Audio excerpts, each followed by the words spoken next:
The envelope was cream-colored, aged to the shade of old piano keys, and it arrived on an ordinary Tuesday in March. That's what struck me most about it afterward. How something so monumentally life-altering came packaged in the most mundane of circumstances. No dramatic storm. No late-night phone call. Just the mailman at 10:47 a.m., a signature on his clipboard, and my name written in my grandmother's unmistakable cursive across the front. Margaret Rose Ashford. To be opened upon my death. I was 28 years old, standing in the kitchen of my one-bedroom apartment in Portland, Oregon, holding what I didn't yet know would be the most important piece of paper in my life. Sunlight streamed through the window above the sink, illuminating dust motes that floated like tiny worlds suspended in amber light. Everything looked exactly the same as it had 15 minutes before. The same scratched countertops. The same unremarkable Tuesday morning. But I was already different and I hadn't even opened it yet. My grandmother, Catherine Ashford, had died 3 weeks prior. A stroke in her sleep, peaceful, the doctors said. Painless. She was 87 and had been the only person in my entire family who ever really looked at me. Not through me. Not past me. At me. The kind of looking that meant she saw who I actually was underneath all the accumulated weight of being the wrong daughter, the disappointing middle child, the girl who never quite lived up to what my father had envisioned when he found out I was going to be born. I sat down at my small kitchen table, the same one I'd found at a thrift store for $30, and I held the envelope for a long moment before opening it. My hands were shaking. I remember that detail clearly because I kept thinking how strange it was, that my body already knew something momentous was happening even though my conscious mind was still processing the simple fact of its arrival. Inside was a letter. Not just a letter, actually. There were papers. Official documents. A handwritten note clipped to the front in grandmother's careful script. And when I started reading, everything I thought I understood about my family, about myself, about the fundamental architecture of my entire life, began to collapse like a house of cards caught in a sudden wind. But let me back up. Because you can't understand the weight of what grandmother left me without understanding the desert I'd been walking through my entire life. Without understanding what it meant to be the daughter of James Ashford. My earliest memory isn't really a memory. It's more like a feeling attached to a specific image. I'm 5 years old, maybe 4, and I'm standing in the hallway outside my father's study. The door is closed, but I can hear his voice inside, deep and authoritative, the way it always was. He's on the phone discussing business, something about stocks and quarterly returns and market projections. Words that meant nothing to me then. The hall is dark because my mother hasn't turned on the lights yet, and I'm waiting for something, though I'm not sure what. Then my brother Thomas comes running past me. He was 7 at the time, and my father calls out from his study, not even opening the door. Thomas, come here and look at this. This is what real leadership looks like. Thomas disappears into that study like he's been summoned by a god. And I keep standing in the hallway, in the dark, waiting for an invitation that never comes. That's the blueprint, I think. That's when I first learned that I occupied space in my father's world the way furniture occupies a room. Present but forgettable. Noticed only when someone needed to move around it. Growing up in a house with James Ashford was like growing up in the shadow of a monument to himself. Everything revolved around his professional achievements, his business acumen, his vision for what Ashford Enterprises would become. He'd built the company from nothing in the 1970s telecommunications infrastructure, eventually transitioning into real estate development, and he had this ability to make every conversation, every family dinner, every casual interaction somehow circle back to his own accomplishments. My mother, Patricia, had once been someone in her own right. I've seen photographs from before she married him. Bright eyes, a kind of confident energy, plans to become a social worker. But somewhere along the way, she transformed into an accessory to his life. She learned how to host the right dinners, to arrange her face into the appropriate expression of pride when he talked about his latest acquisitions, to manage the household with the kind of invisible efficiency that meant my father never had to think about anything except his empire. My brother Thomas was the golden child in the way that oldest sons often are, at least in families like ours. He was brilliant and athletic and ambitious, and my father saw in him a reflection of his own potential. They were allies from the start, conspiring together in the language of business and ambition and masculine achievement. My father took him to the office when he was barely a teenager. He taught him how to read a balance sheet before he taught him how to really have a conversation with another human being. And then there was me, Margaret Rose. I was born when Thomas was 2, and I was supposed to be a son. I know this because I found a letter once, when I was 11, accidentally left on my father's desk. It was from a colleague congratulating him on my arrival, and my father had written back in the margins, "Thank you, though it's a daughter. We'll see if she has any of the Ashford intelligence." The if implied that it was up for debate. The way the sentence was constructed suggested that daughters were a different category of human, one whose competence wasn't a foregone conclusion. By the time I was old enough to understand that this was not a normal way for fathers to think about their children, I had already internalized the message completely. I was not quite what was wanted. I was the consolation prize. I was the child who needed to prove her worth in a way my brother never did. I was smart, genuinely intelligent, but this made things worse, not better. Because my intelligence never quite measured up in the metrics my father valued. I was artistic. I loved to write. I could lose myself for hours in books, in stories, in the construction of imaginary worlds. These were all things he found vaguely frivolous. "What are you going to do with English?" he asked when I started leaning toward humanities in high school. "That's not going to build anything. That's not going to matter." My mother never contradicted him, but I saw the flash of something in her eyes when he said these things. Regret, maybe. Recognition. She wanted to be a social worker after all. I wonder now if she saw in my interests a version of the dream she'd abandoned. School became my escape and also my battleground. I threw myself into my studies with an intensity that had nothing to do with genuine curiosity, and everything to do with the desperate hope that if I just achieved enough, won enough recognition, my father might look at me the way he looked at Thomas. I became a perfectionist. I became afraid.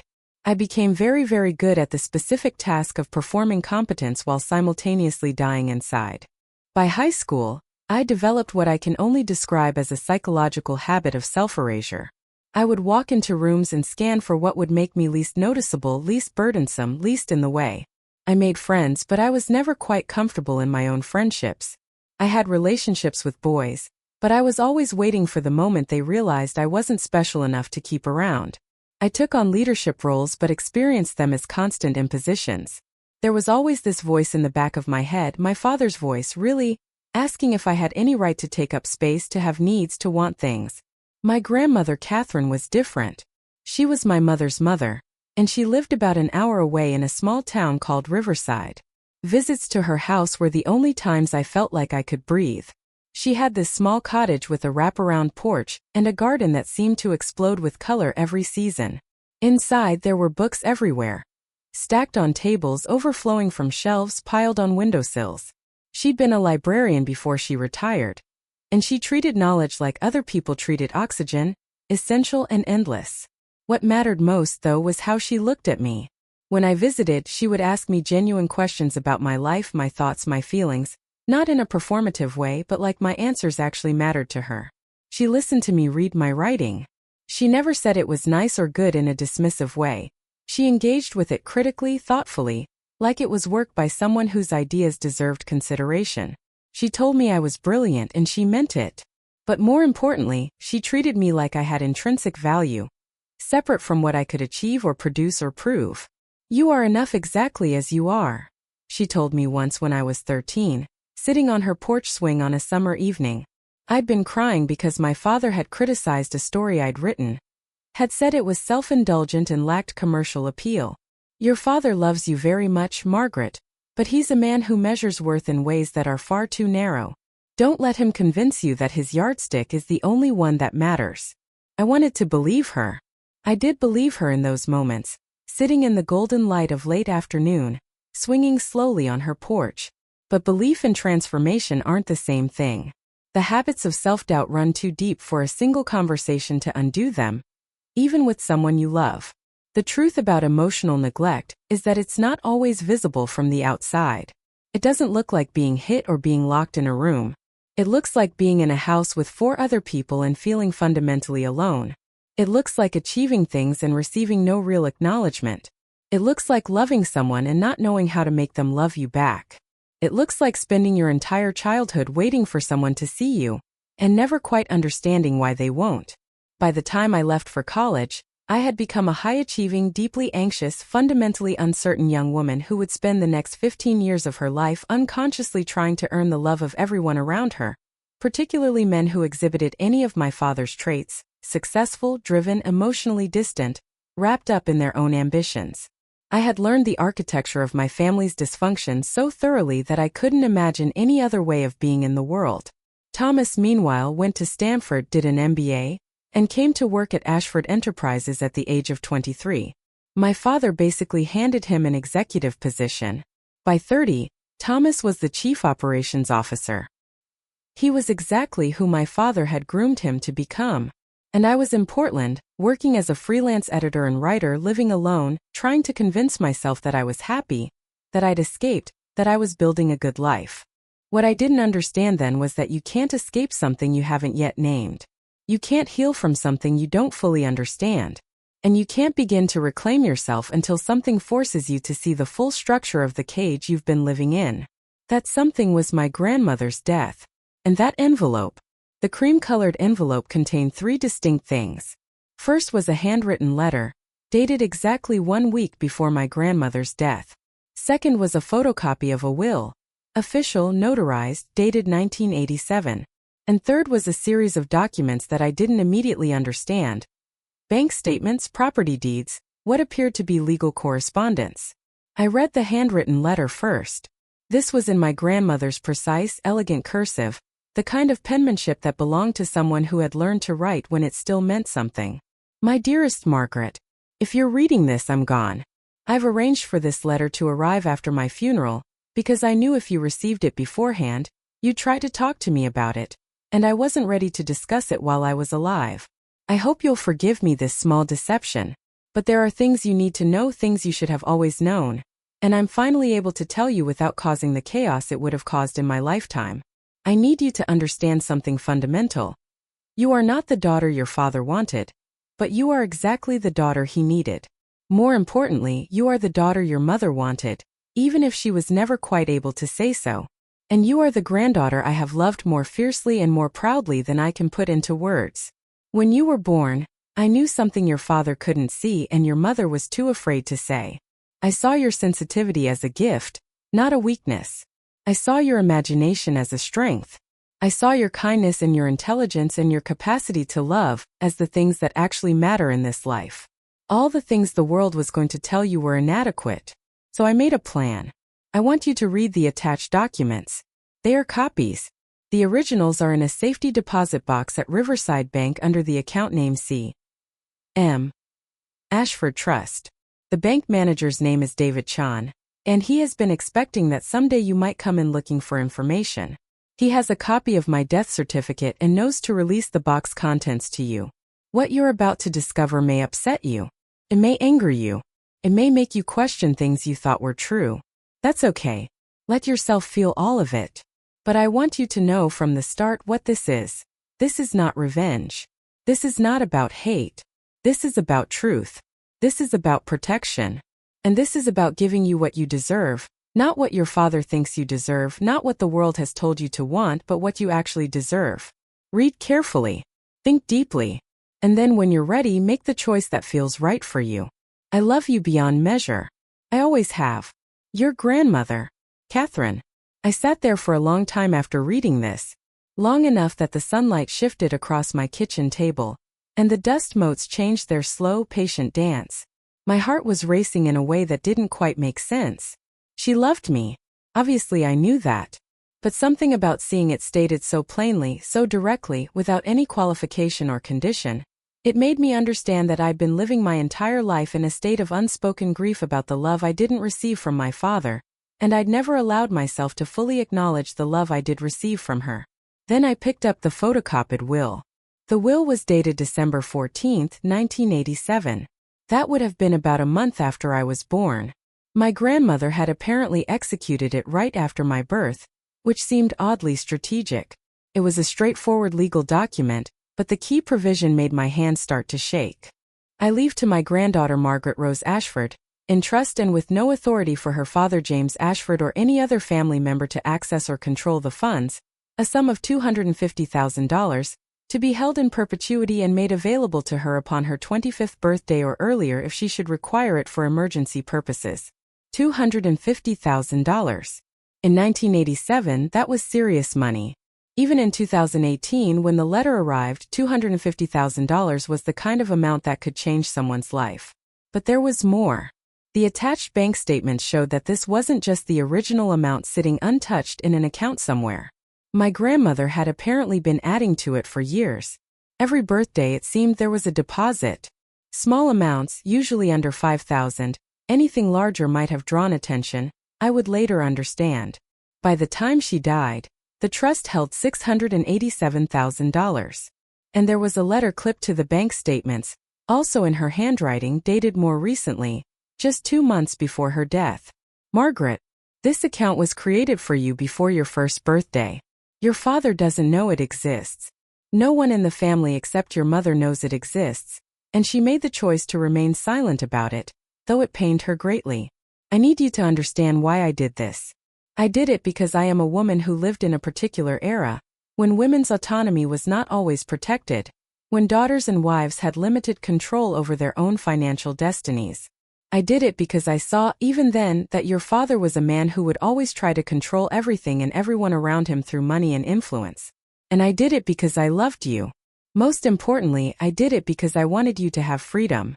Not just financial freedom, though that matters, but the freedom to walk away from situations that diminished you. The freedom to make choices based on what you wanted, not what you needed in order to survive. The freedom to refuse. The money is yours. Use it however you see fit. Spend it. Give it away. Let it sit in the account. Build something with it.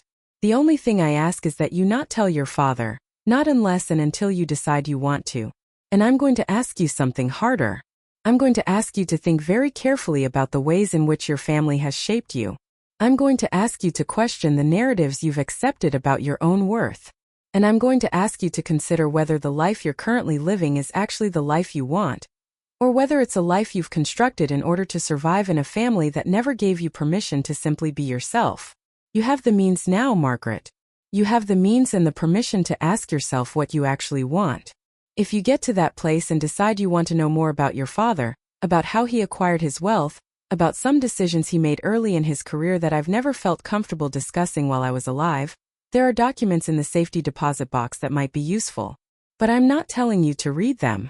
I'm not telling you to do anything with them. That choice belongs entirely to you. I love you. I'm proud of you. And I believe in you completely. Catherine.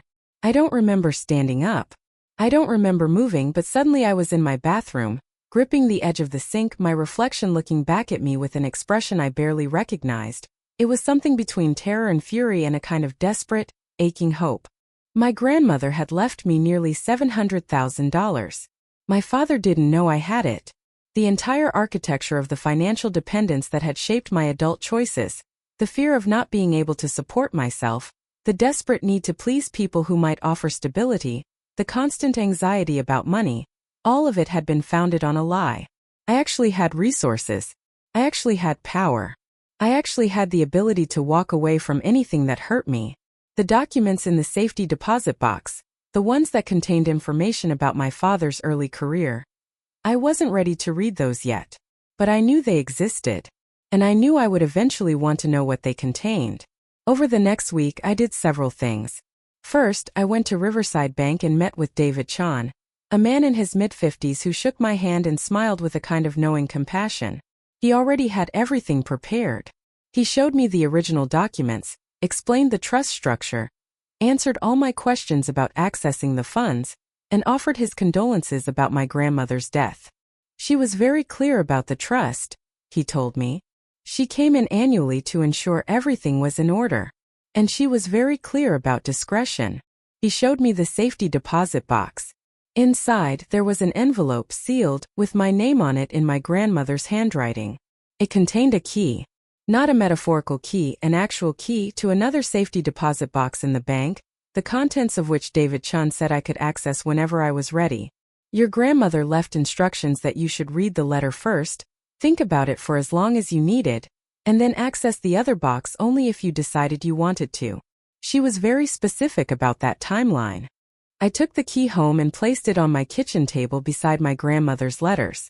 And then I sat with the reality of what had just been given to me, both the money and the information, and I began to think very carefully about what I actually wanted to do with both. I want to be honest about what happened after I discovered the trust. Because the story isn't just about the letter and the documents. It's about what happened when I had to sit alone with what those things meant, without anyone to talk to, without any way of knowing whether the path I was considering was the right one. For 3 weeks I told no one. I went to work. I was doing freelance editing for a publishing house and had recently picked up some ghostwriting work, and I acted normal. I went to coffee with friends and I smiled and I listened to their problems, and I gave advice that probably sounded wise from someone who was actually falling apart internally. But at night, I would take out my grandmother's letters and read them over and over. And I would sit with the key that David Chun had given me and think about what I would find in that second safety deposit box if I decided to open it. You have to understand, my father was not a cartoon villain.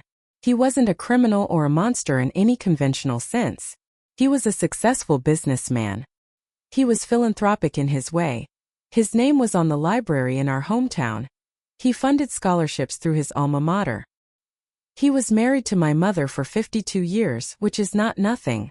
He loved Thomas clearly and openly and generously. He was, by most external measures, a good man. But he had shaped my entire life around his inability to see me. And I had spent 28 years trying to earn love from someone who had already decided I wasn't worth the effort. That realization, really sitting with it, letting it move through me, was the hardest part of this entire journey. It wasn't the money. It wasn't even the questions about his past that might be waiting for me in that other box. It was the simple, devastating recognition that I had wasted my own life trying to be someone other than who I was in order to please someone who was incapable of being pleased by me. During this time I called my mother. I didn't tell her about the trust or the key or any of it. But I asked her a question. Did you always know about the money grandmother was giving? There was a long silence on the other end of the line. Then she said quietly, yes. And you never told me. No. Why? Another silence. Then, because your father didn't know, and I didn't want to put you in the position of keeping a secret from him. And I think if he had known, he would have found a way to take it. Or convince you to give it to him. He has a way of doing that, Margaret. Of making you feel like it's what you want. It was the longest, most honest conversation my mother and I had had in years. And it broke something open in me, not a good open at first. An open that felt like a wound. Because it meant acknowledging that my mother had known all along that my father was capable of appropriating something that was meant to protect me. She had known that I needed to be protected from him. And she had protected me in secret, for my entire life, but she'd never been able to protect me from the emotional neglect itself. She'd never been able to tell him to stop. She'd never been able to leave. She just quietly built a safety net while continuing to live in the same cage. I'm sorry, she said, and she started crying. I should have done more. I should have told you earlier. I should have. I know, I said, and I was crying too. I know you did what you could. And I think I meant it. About a month after receiving my grandmother's letter, I went back to Riverside Bank. I had spent that month in a kind of internal negotiation with myself. I had read countless self-help books and articles about toxic families and estrangement and boundaries. I had journaled obsessively. I had spent several $1,000s on a therapist, which I could suddenly afford to do. And I had come to a decision. I wanted to know. I wanted to understand who my father actually was, separate from the narrative he'd constructed about himself. I wanted to see the evidence of whatever it was my grandmother had hinted at in her letter. And I wanted to make my choices from a place of complete information, not from a place of fear or uncertainty. David Chun led me to a different room this time, a private one designed for accessing safety deposit box contents. He brought the second box and set it on the table in front of me, then left me alone. I opened it slowly. Inside was a folder thick with documents. It contained photocopies of business correspondence, legal filings, and what appeared to be a series of personal letters written to my grandmother by someone I didn't recognize. As I started to read, the story began to take shape. In 1976, my father was 28 years old, and had just started his own telecommunications company. He was ambitious and brilliant but not yet successful. He had a partner named Michael Brennan, who had approached him with the idea. The two of them worked together to build the initial infrastructure, and for the first few years it was a genuine partnership. They were equal owners, equal decision-makers. But in 1979 something happened. Michael Brennan wanted to take the company public. My father didn't. There was a fundamental disagreement about the direction and goals of the company. According to the letters, my father believed that Michael's vision would sacrifice long-term stability for short-term gains. Michael believed my father was being too conservative, not ambitious enough. The disagreement escalated. And then, according to the documents, my father did something I'm not entirely sure how to describe. He found a loophole in their partnership agreement, something about how capital contributions were defined in the original contract. He exploited that loophole to essentially buy out Michael's stake at a significantly below market price.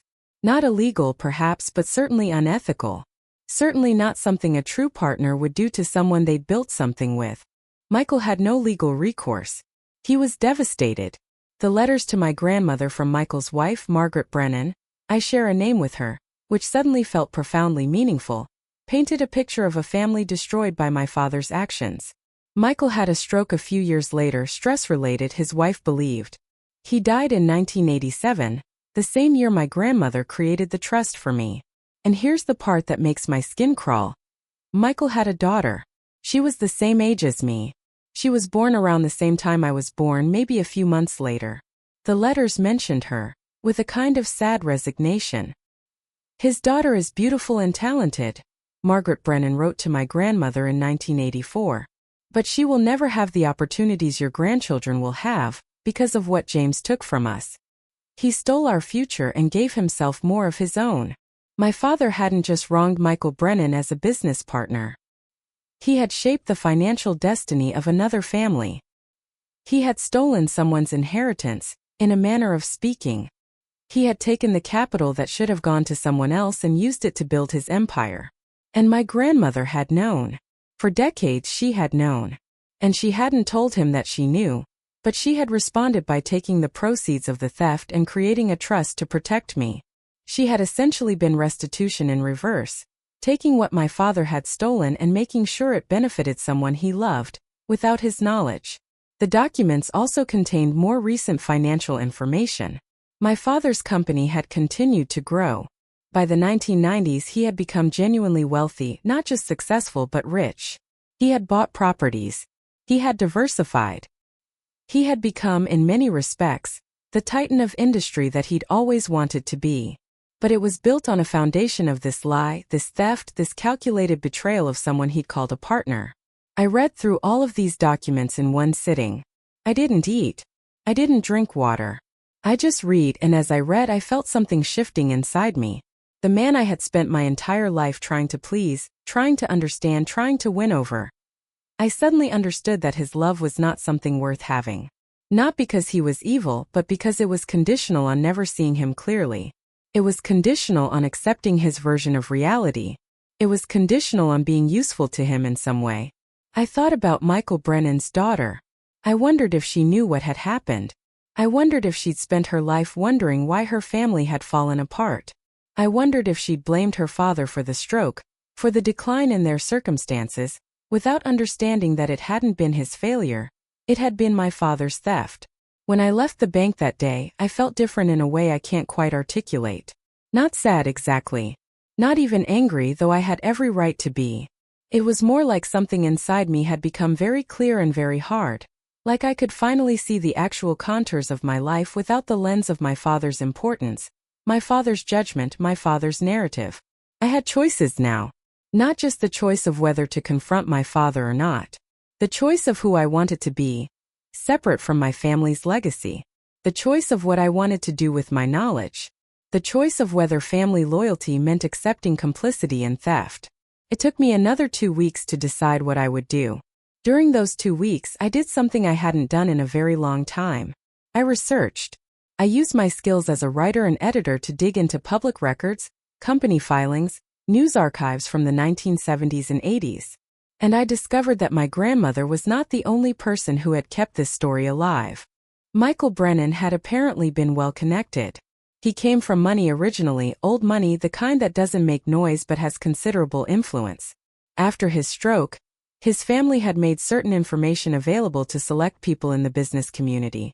There were hints of scandal in business journals from the late 1980s and early 1990s, carefully worded articles that mentioned aggressive tactics in early company acquisitions, and questions about founder partnership agreements, always without naming my father directly.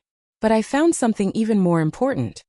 Michael Brennan's daughter, Diana Brennan Foster, had become a lawyer. A very good lawyer, it seemed. She specialized in business ethics and partnership disputes. She had written law review articles about protecting partners in startup situations. She had taken on cases specifically designed to help entrepreneurs who had been forced out of businesses unfairly. I found her website. She practiced in San Francisco. And I noticed something interesting. She frequently took cases pro bono. She seemed to have a particular passion for situations involving founders who had been betrayed by their partners. I didn't contact her immediately, but I made a note of her existence. And I began to understand that my grandmother's story was not an isolated thing. There were ripples. There was consequence, even if it had taken decades to fully manifest. During this time, I also did something else. I contacted a lawyer myself, a man named Robert Castellano, who specialized in white-collar crime and corporate malfeasance. I wasn't sure I wanted to do anything with the information I had, but I wanted to understand my options. I wanted to know what was possible. Bob was about 60, gruff but kind, with the manner of someone who had spent 40 years seeing through the lies that wealthy people told themselves. I sent him the documents from the safety deposit box carefully with encrypted email, not because I was paranoid but because I understood now that information like this had real weight, real consequence. He called me after he'd reviewed everything. "This is interesting," he said. "I'm assuming you haven't disclosed this to your father or any other family members?" "No." "Good.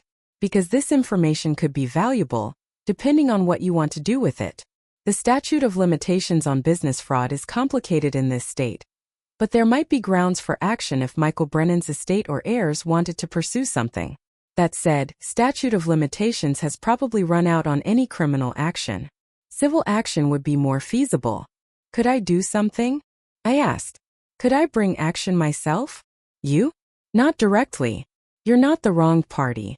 But you could provide information to people who are, if they're interested in pursuing it. The Brennan estate or Michael Brennan's surviving family members would have standing. You would need to consider whether you want to do that." I thanked him and ended the call. And I sat with the knowledge that I actually had leverage now. Not leverage in a greedy or vindictive sense but in a real way. I had information that could, if I chose to use it, unravel a significant part of my father's carefully constructed image. I had evidence of malfeasance that went back decades. I had documents that proved he had lied, that he had lied to business partners, to the public, to his family. The question was, what was I going to do with it? I need to tell you about what happened in between. The part that's not dramatic or legally significant, but that's actually the most important part of this entire story. The part where I started to dismantle the cage I'd built inside my own mind. In the months after discovering the trust and the documents, I made a series of changes. Some were practical. I used part of the money to pay off my student loans. I quit the freelance work that was making me miserable, work I'd taken on specifically because I needed to appear successful to people who I thought might judge me. I took time off. For the first time in my adult life, I had the space to ask myself what I actually wanted to do, without the constant anxiety of financial precarity pushing me toward whatever would pay the bills fastest. The answer surprised me. What I actually wanted to do was write. Not for money, not for anyone else's validation, but because writing was the one thing that had always felt like it belonged to me. The one thing that didn't require external approval to be worth doing. I started working on a novel. Not about my family at first, but about a woman in the 1950s who was forced to abandon her dreams because of the expectations placed on her by her family. I think I was working through my mother's story, and my grandmother's story, and the stories of women like Margaret Brennan, whose lives had been collateral damage to other people's ambitions. I also started therapy in earnest. Real therapy, with a woman named Dr. Sarachan who specialized in family dynamics and childhood emotional neglect. Every week for 2 hours I would sit in her office and finally, for the first time in my life, articulate the ways my father's indifference had shaped me. I would talk about how I'd learned to make myself small, to anticipate what people wanted before they could express it, to assume that my needs didn't matter. I would cry. I would rage. I would sit in the revelation that none of it had been my fault, that none of my life's anxiety and self-doubt had been deserved or necessary.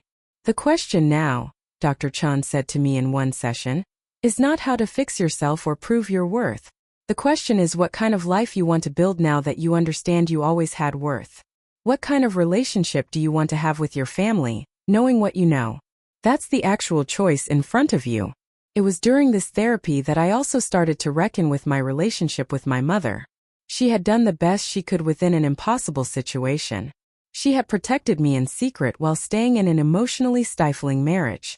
She had never been able to directly challenge my father, but she had quietly ensured I would have options. That wasn't perfect. Nothing about the situation was perfect, but it was something. It was love, even if it had to be expressed quietly. I visited her in the family home, and for the first time I asked her directly about her own life. About the dream she'd abandoned. About whether she regretted staying with my father. The conversation was long and painful and ultimately, in its way, beautiful. She told me that she regretted not being stronger, not being able to model independence for me. But she also said that she'd made peace with her choices, and that her love for me and Thomas had given her life meaning in ways that she didn't expect. I couldn't save myself, she said. But I could try to protect you both. That's what the money was about. That's what keeping your grandmother's secret was about. I also saw Thomas, though that conversation was far more complicated. Thomas was brilliant and successful and completely, utterly complicit in the family narrative that had damaged me. When I tried to talk to him about my childhood, about the way my father had favored him, he became defensive. That wasn't his fault, he said. He was interested in the business because I was interested in the business. He would have been interested in whatever you wanted to do, if you'd just been passionate about something. I tried to explain that the causality was reversed, that I had learned not to be passionate about anything except what might win approval. But Thomas couldn't hear it. He was too invested in the narrative that our father was simply a successful man who wanted his children to succeed. The possibility that our father had actively harmed me threatened the entire foundation of his own self-concept. It was sad, but it was also clarifying. It meant that my reckoning with my father's past wasn't something I could do as a unified family. It was something I was going to have to do independently for myself. By the spring of 2019, about a year after receiving my grandmother's letter, I had made a decision about the documents in the safety deposit box. I was going to contact Diana Brennan Foster. I drafted the email probably 30 times before I actually sent it. Which is typical of me. I realized the obsessive revision, the attempt to get the tone exactly right, the anxiety about how someone might perceive what I was saying. But I was trying to change that pattern. I was trying to just speak my truth and let it be what it was.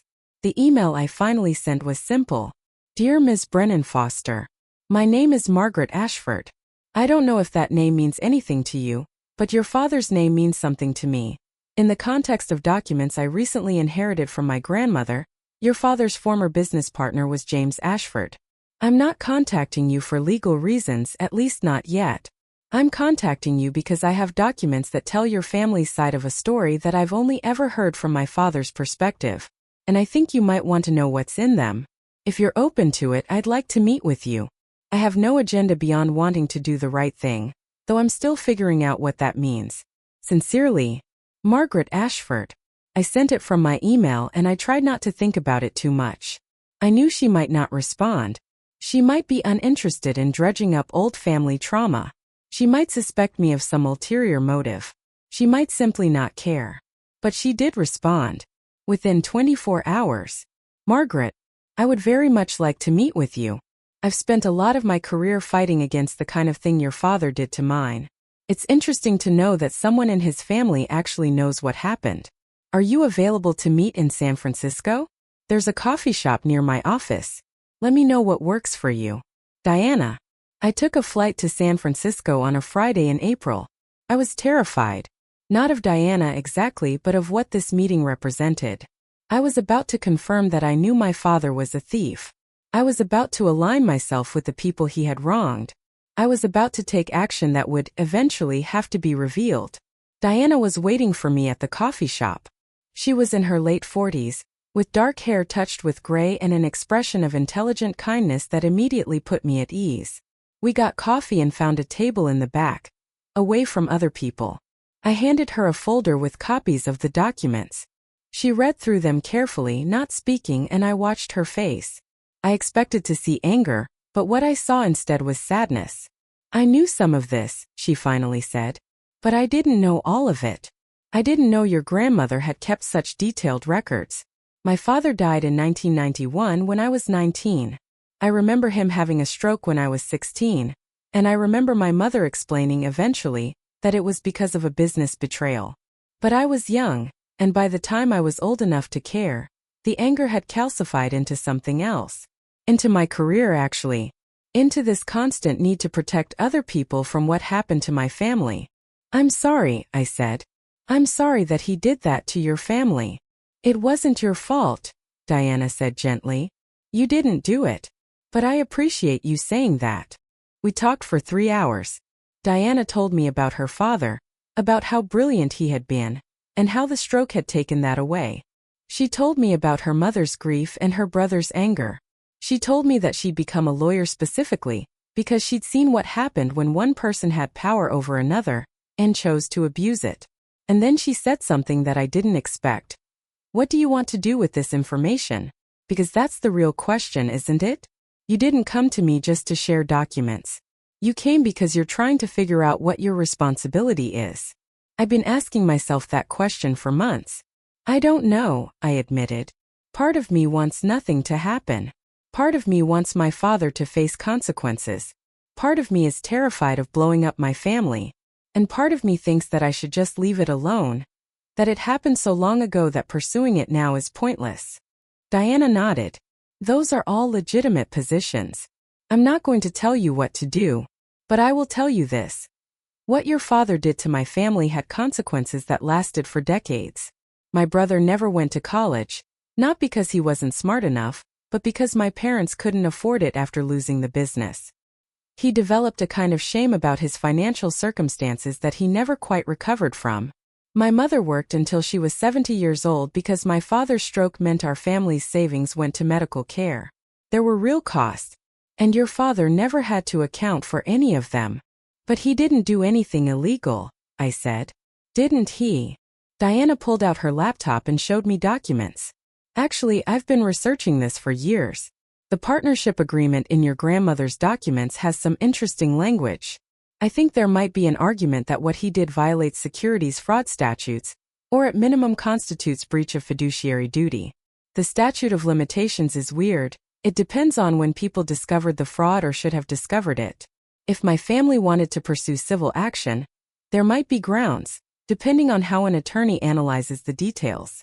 I felt something lurch inside me. This wasn't theoretical anymore. This was something that could actually happen. This was a choice that actually mattered. I'm not going to tell you that you should do anything, Diana continued. That's your choice. But if my family decided to pursue this, I would want you to be willing to testify. I would want you to provide these documents as evidence. Can you do that? I said yes, because at that moment it felt like the only honest answer. I'm going to skip forward through several months here because the next phase of this story is less about dramatic events and more about the slow, grinding process of decision-making and consultation and legal research. Diana hired an attorney named Jonathan Park to review the partnership documents in detail. He confirmed that there was, in fact, a potential case. The partnership agreement was vague about what constituted capital contribution, and my father had exploited that vagueness in a way that a court might find violated fiduciary duty law. Statute of limitations was still arguably open, depending on the interpretation of when Michael Brennan's family should have discovered the fraud. But pursuing a case would be expensive and uncertain, and it would absolutely inevitably become public. It would become news. Because James Ashford was not just a wealthy man. He was someone with a reputation. Someone whose name had value in our community. A lawsuit by the Brennan family accusing him of fraud would attract attention. I had dinner with my mother and told her the situation. Not all of it, not yet, but enough that she understood where this was potentially heading. She cried. Not in anger but in something deeper. In resignation and sadness and a kind of weary recognition. He'll deny it, she said. He'll say the documents are misinterpreted or taken out of context. He'll blame it on business practice of the time. He'll hire the best lawyers and he'll fight. I know, I said. And he'll know it was you who provided the information. I hadn't quite let myself think about that, but of course it was true. There would be no ambiguity about where the documents came from. I would be the one who betrayed him in his mind. And in the minds of people in his social circle. I know, I said again. Do you understand what that will cost you? My mother looked at me directly, and I saw in her eyes the fear of someone who understood family dynamics at a deeper level than most people. Not just legally, but emotionally, relationally. You'll lose him. You might lose Thomas. You might even lose parts of your relationship with me. Because people will judge me for not stopping you. I know that too, I said. And I did. I had let myself sit with that possibility for weeks now. So the question, my mother continued, is whether the cost is worth it to you. Not to Diana Brennan. Not to the Brennan family, though their pain is real and valid. But to you. What do you gain by doing this? And what do you lose? I didn't have an answer that night. But I knew I needed to think about it very carefully. What I gained, the chance to stop living a lie. The chance to acknowledge that my father had done something wrong, and to not be complicit in pretending he hadn't. The chance to stand up for what was right, even if it was costly. The chance to live according to my own values instead of the values of my family. What I lost, the relationship with my father, whatever shadow of a relationship I thought I had. The safety of belonging to the Ashford family narrative. The comfort of not knowing. The possibility of ever again thinking of my father as simply a brilliant businessman who'd worked hard and built something. The social position and privilege that came with being part of an influential family. It was, in many ways, the classic bargain offered by becoming an adult. You can have integrity or you can have comfort, but not both. By late summer of 2019, I had made my final decision. I was going to do it. I was going to give Diana the documents. I was going to provide testimony if needed. I was going to let the Brennan family pursue whatever legal action they felt was appropriate. But before that happened, I was going to tell my father the truth. Not because I thought it would change anything. Not because I thought he would confess or apologize or show remorse. But because I needed him to know that I knew. I needed him to understand that his secret had been kept alive by my grandmother, that it had been passed down to me, and that I was making a conscious choice to bring it into the light. I needed him to know that I had chosen integrity over family loyalty. The occasion presented itself naturally, though it took a few months to arrange. My father turned 65 in December.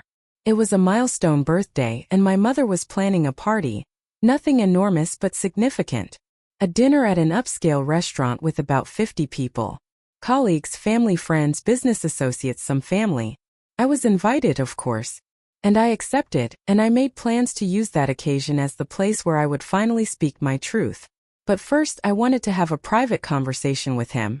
I called his office in early November and asked if I could schedule time to meet him. His assistant seemed surprised. I rarely initiated contact with my father, but she scheduled me in for a Friday afternoon. His office was on the 34th floor of a building downtown. It was exactly what I expected, expensive, impressive, designed to communicate power and success. There was a view of the city from the floor-to-ceiling windows, the kind of view that cost money. My father was sitting at his desk when I entered, and he looked exactly as he always did, poised, controlled, vaguely curious about why I'd requested this meeting. "Margaret," he said, "this is a surprise. What's going on?" I sat across from his desk and I placed a folder on it. The folder contained copies of the same documents I'd shown Diana Brennan. "I need to talk to you about Michael Brennan," I said. I watched his face. I saw the moment of confusion, then recognition, then a kind of deliberate blankness as he tried to control his expression. "I'm not sure what." "I found documents," I continued, not letting him interrupt. "From my grandmother.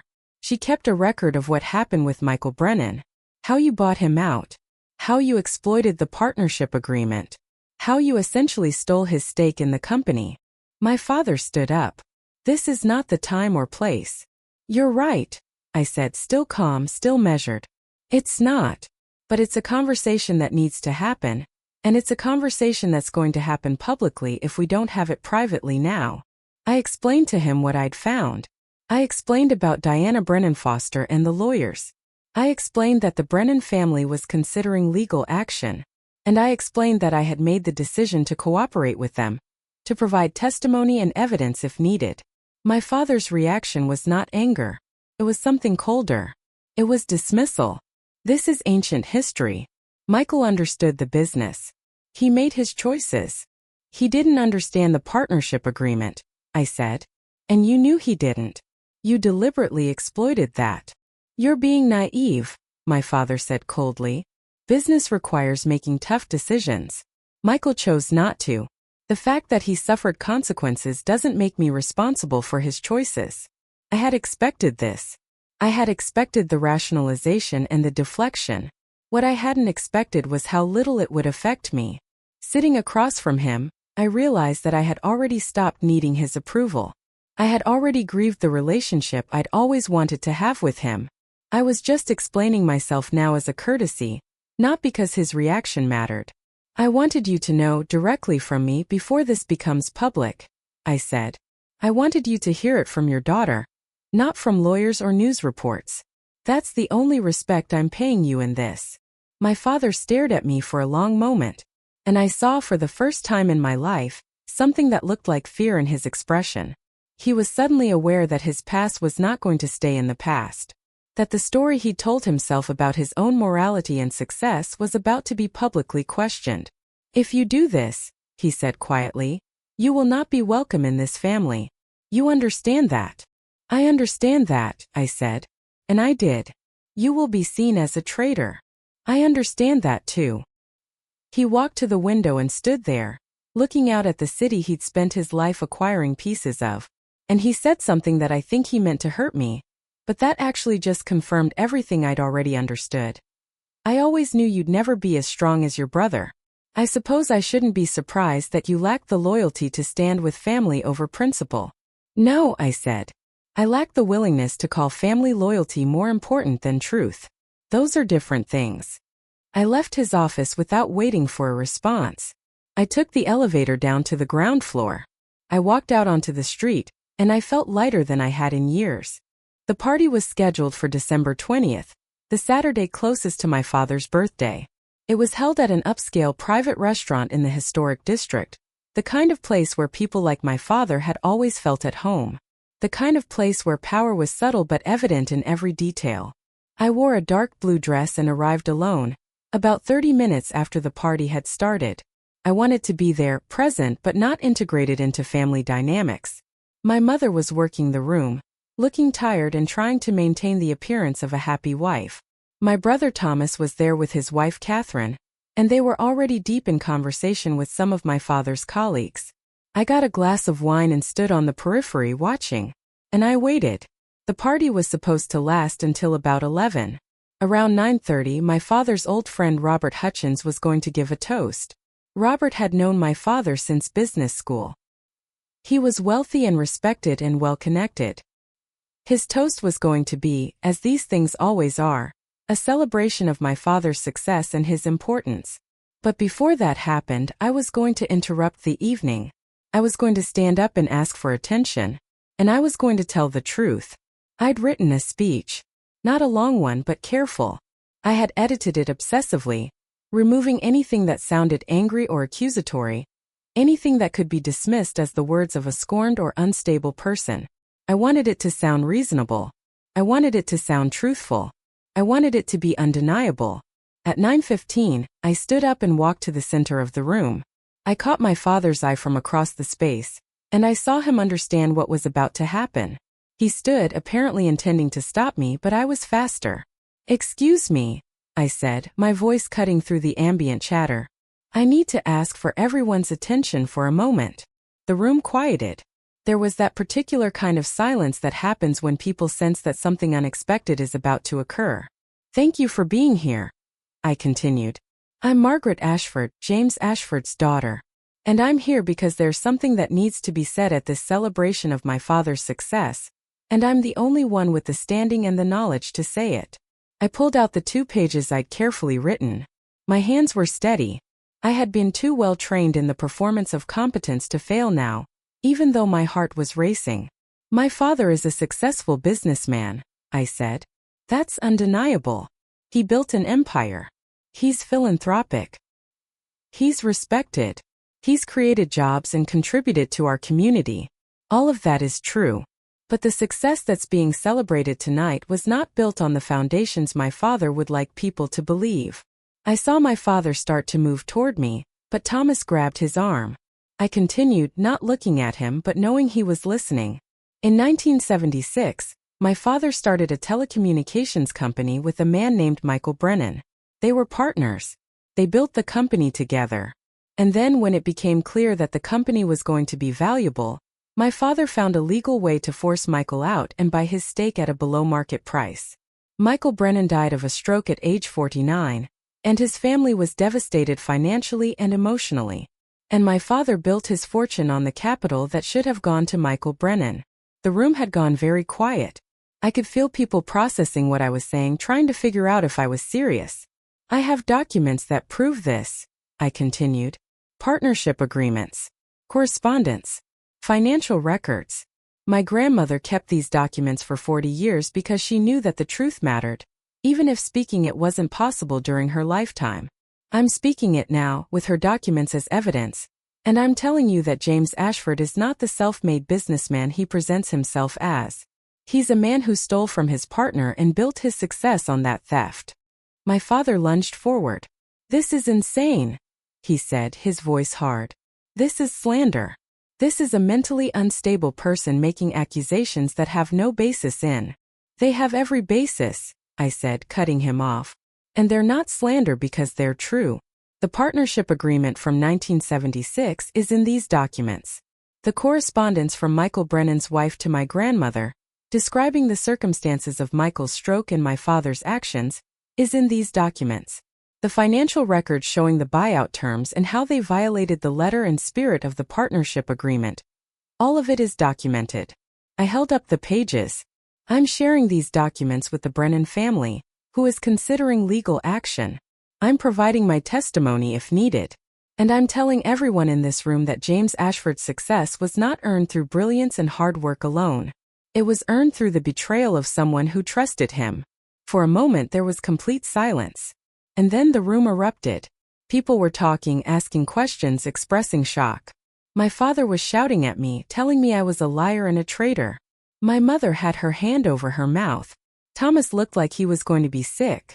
And I stood there, holding my grandmother's truth, and I felt something that I had never felt before in relation to my father. I felt free. What happened after that night played out differently than I expected in some ways, and exactly as I expected in others. The news spread quickly through the business community. By the following week it had made local news. Local business titan faces fraud allegations, the headline read. My father's lawyers immediately issued a statement denying the allegations and characterizing me as a disgruntled family member with mental health issues. But the documents told a different story, and as reporters began to dig into the partnership agreement and the history of what happened in 1979, the narrative began to shift. My father did exactly what my mother had predicted. He denied everything. He claimed the partnership agreement was ambiguous, and that his actions were standard business practice for the era. He hired the best lawyers he could find, and he went on the offensive, attempting to discredit me publicly and portraying my actions as a betrayal driven by childhood resentments. What he didn't anticipate was that his former partner's family had been waiting 40 years for vindication, and they were willing to fight. Diana Brennan Foster and Jonathan Park filed a civil lawsuit in December 2019, just days after my father's birthday party. They alleged breach of fiduciary duty, fraud in the inducement, and misrepresentation. The lawsuit asked for damages equal to what Michael Brennan's stake would have been worth if the company had been valued fairly at the time of the buyout, plus interest and damages for the emotional and financial harm to the Brennan family. I provided testimony to their lawyers. I turned over the documents from the safety deposit box. I participated in depositions where my father's attorneys tried to discredit me by suggesting I was motivated by personal animus and financial gain. But I had nothing to gain financially from the lawsuit. The trust my grandmother had left me was mine regardless. And I had everything to lose socially, which made my testimony harder to dismiss as self-interested. The lawsuit became public spectacle in our community. My father's reputation, which had taken decades to build, began to crack. Business associates distanced themselves. Board positions he held were quietly not renewed. The library he'd funded was asked to remove his name. The Ashford Enterprises Company, which had been positioned to pass to Thomas, suddenly had questions about leadership and ethics swirling around it. In February 2020, about 2 months into the legal process, my father suffered a heart attack. Not a fatal one, but serious enough that it required hospitalization and recovery. He was 75 years old, and the stress of the lawsuit had clearly taken a physical toll. I didn't visit him in the hospital. I sent a card, but I didn't visit. My mother called me the day he was released. "He wants to talk to you," she said. "I don't think we have anything to say to each other," I responded. "He's scared," she said. "He's scared of what's going to happen, and he wants to fix things with you." "He doesn't want to fix things," I said gently. "He wants to make this go away so he can go back to his life. That's not fixing things. That's just asking me to enable denial." But my mother's words had an effect. They made me realize something. My father was finally experiencing consequences. For decades, he had done whatever he wanted without real accountability. He had lied. He had cheated. He had emotionally neglected his own children. And nothing had ever touched him. Nothing had ever made him pause and question what he'd done. Now finally there was a cost. It might not be enough, and it definitely wasn't going to change him at this point in his life. But it was something. The lawsuit dragged on for more than a year.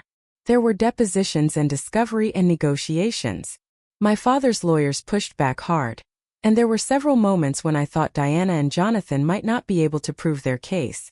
But the partnership documents were damning, and my grandmother's records provided a contemporaneous account of what had happened. In April 2021, almost exactly 2 years after I first met Diana at the coffee shop in San Francisco, the case was settled. The details were confidential, but what I learned from Diana was that my father agreed to pay a substantial amount, several $1,000,000, to the Brennan family. It wasn't the full value of what Michael Brennan's stake would have been worth, but it was significant. It was acknowledgement. It was, in some small way, justice. More importantly, my father agreed to a public statement. Not an apology. His lawyers would never have allowed that, but an acknowledgement. He released a statement saying that he and the Brennan family had resolved differences regarding historical business decisions, and that he accepted responsibility for decisions made during the early years of Ashford Enterprises that may not have been consistent with contemporary business ethics standards. It was carefully worded, and it was deliberately vague, but it was a crack in the facade. It was a public admission that something wrong had happened, even if he wouldn't quite say what it was. The settlement sent shockwaves through my family. Thomas was devastated. His inheritance had essentially been reduced by millions of dollars. His relationship with our father, which had been the central organizing principle of his entire life, had been revealed to be built on a lie. He came to see me, ostensibly to confront me, but what he actually did was fall apart in my apartment and cry for the first time since childhood. "Why?" he asked. "Why would you do this to our family? To Dad? To me?" "Because it was true," I said, not unkindly. "And because someone had to. And because I couldn't live with myself otherwise." "That was selfish," he said. "You sacrificed our entire family for your principles." I don't think I answered him directly, but I understood what he meant. In choosing truth, I had chosen to blow up the family narrative that had sustained all of us. Thomas had organized his entire identity around being the golden child of the man we now knew was a thief. That identity couldn't survive the revelation of that truth, but I also knew that he would eventually build something better. That pain, as intense as it was the beginning of him actually seeing his father clearly. And that seeing clearly was the beginning of freedom, even if he didn't understand that yet. My mother surprised me. After the settlement, she came to visit me in Portland. We sat on my small apartment balcony with coffee, and she said something I didn't expect. "Thank you." "For what?" I asked. "For being brave enough to do what I couldn't do," she said. "For telling the truth. I spent 50 years protecting your father from the consequences of his actions. I spent 50 years making excuses and rationalizing and keeping secrets, and I was exhausted by it. I didn't even know how exhausted I was until it was over." "Are you leaving him?" I asked carefully. "I don't know yet," she said. "I'm still thinking about that. But I don't have to decide right now.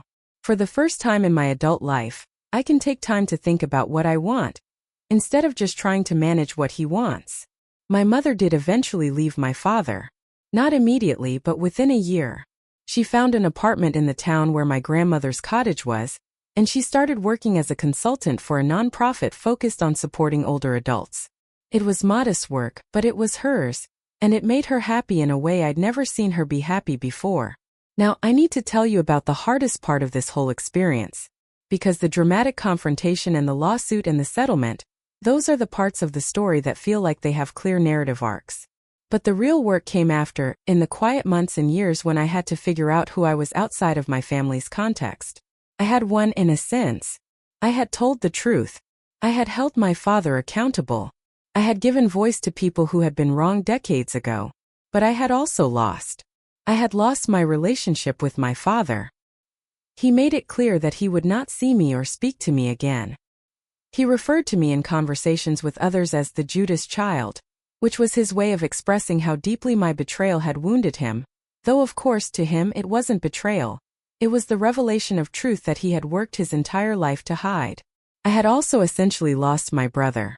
Thomas couldn't forgive me, at least not in any immediate sense. He believed I'd destroyed our family for personal gain, even though I'd gained nothing. He believed I was selfish and vindictive, even though my actions were neither. He couldn't separate his own pain about the revelations from his judgment of my role in making those revelations public. And I had to live with the knowledge that I had, in some way, orchestrated the downfall of the man who raised me. Even though he'd done it to himself. Even though my only action had been to tell the truth. Even though he'd spent decades wronging people without consequence. I was the one who'd forced him to face that wrongdoing. That's a strange burden to carry. I found myself in therapy not just working through childhood trauma, but working through the moral complexity of what I'd done. Dr. Chun helped me understand that there was a difference between guilt and responsibility. I was responsible for my actions, which were truthful and necessary, but I wasn't responsible for my father's suffering, even though my actions contributed to it. He was responsible for the suffering he'd created, both for himself through his actions and for everyone else through his choices. "You didn't do this to punish him," Dr. Chun said to me once. "You did this to protect yourself and to honor your grandmother's knowledge. The fact that it had consequences for him is a side effect, not the point." I believed her intellectually, but emotionally it took much longer to really settle into that understanding.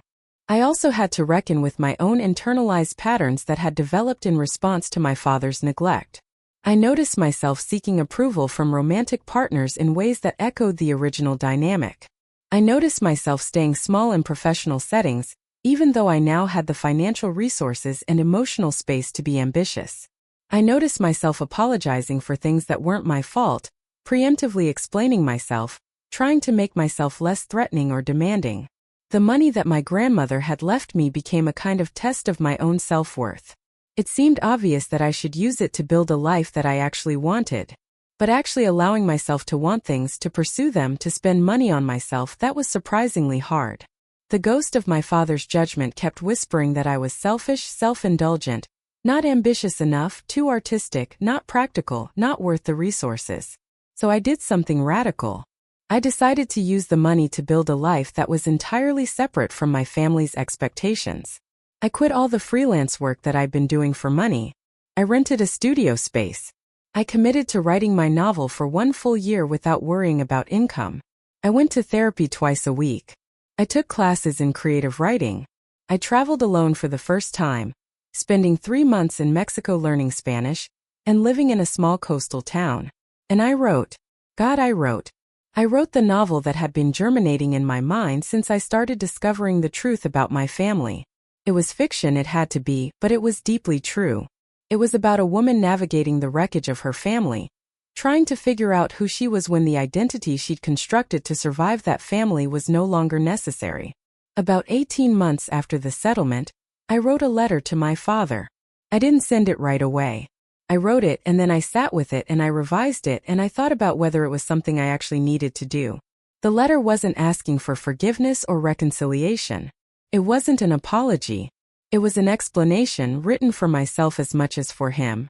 Dear Dad, I'm writing this letter knowing that you may never read it, and if you do, you may not understand what I'm trying to say.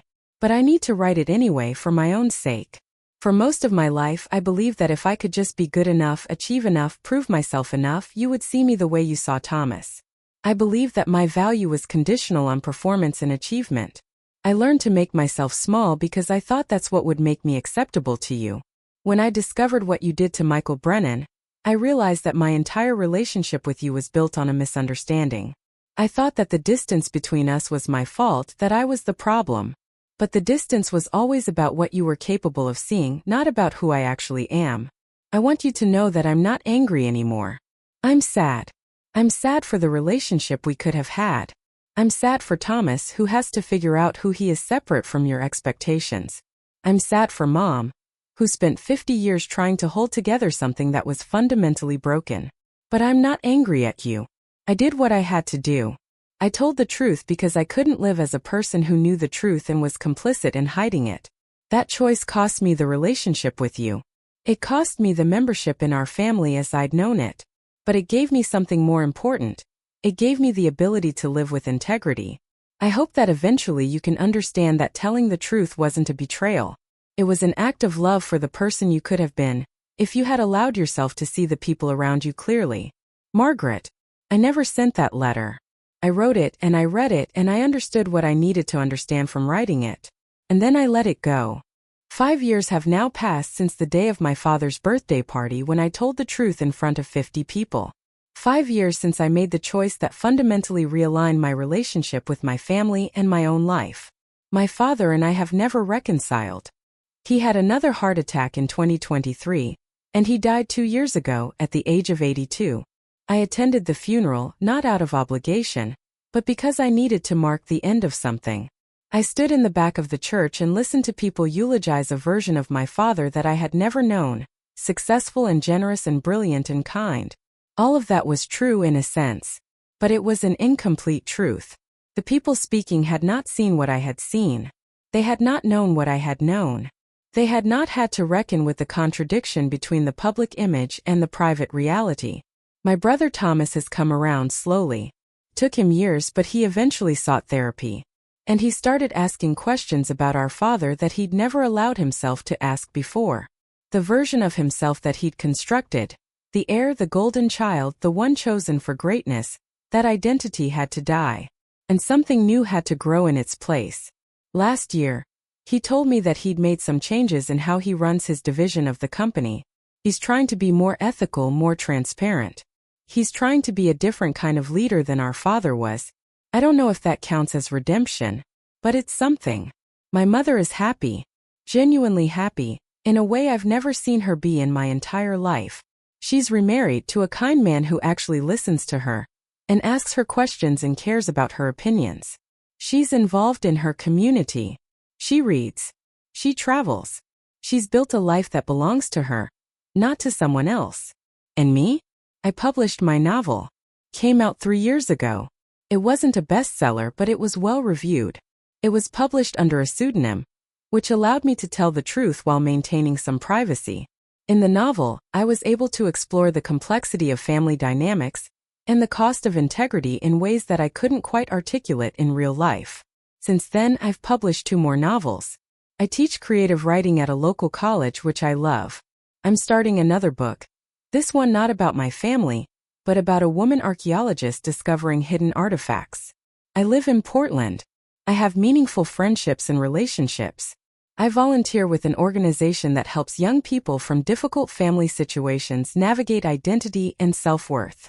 And I've learned something that my grandmother understood, but that I had to discover for myself.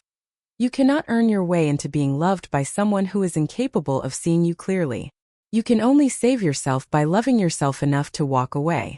The money that my grandmother left me, I've spent some of it and given some of it away.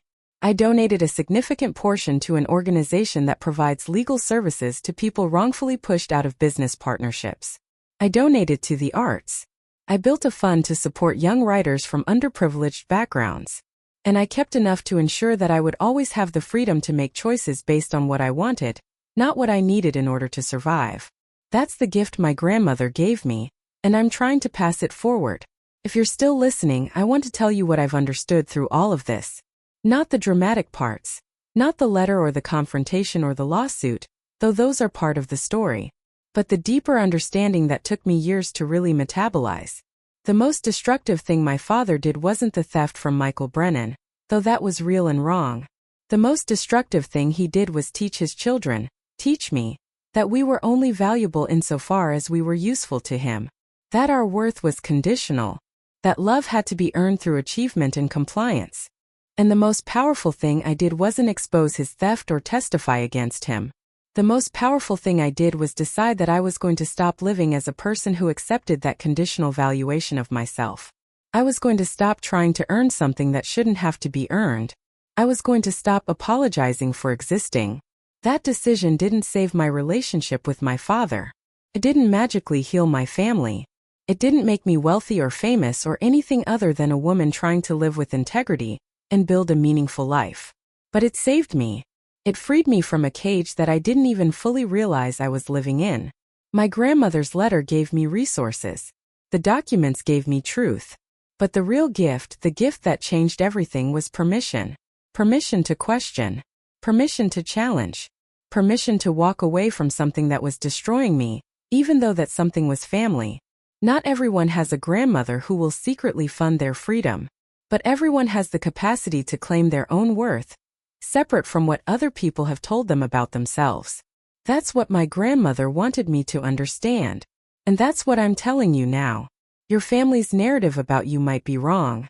Your father's evaluation of your worth might be deeply inaccurate. The stories you've been told about what you're capable of, what you deserve, what you're allowed to want, those stories might be lies. Beautiful, protective lies in some cases, but lies nonetheless.